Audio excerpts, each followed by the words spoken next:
18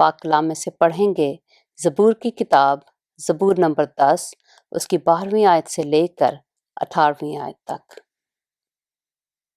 اٹھائے خداوند، اے خدا اپنا ہاتھ بلند کر، غریبوں کو نہ بھول۔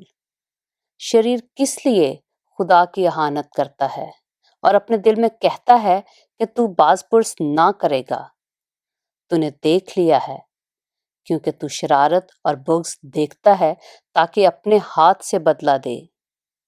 بے کس اپنے آپ کو تیرے سپرد کرتا ہے، تو ہی یتیم کا مددگار رہا ہے۔ شریر کا بازو توڑ دے اور بدکار کی شرارت کو جب تک نابود نہ ہو ڈھونڈ ڈھونڈ کر نکال۔ خداوند عبدالآباد بادشاہ ہے، قومیں اس کے ملک میں سے نابود ہو گئیں۔ اے خداوند، تو نے حلیموں کا مدعا سن لیا ہے، تو ان کے دل کو تیار کرے گا، تو کان لگا کر سنے گا کہ یتیم اور مظلوم کا انصاف کرے، تاکہ انسان جو خاک سے ہے پھر نہ ڈرائے۔ پاک کلام کے پڑھے اور سنے جانے پر خداوند کی برکت ہو۔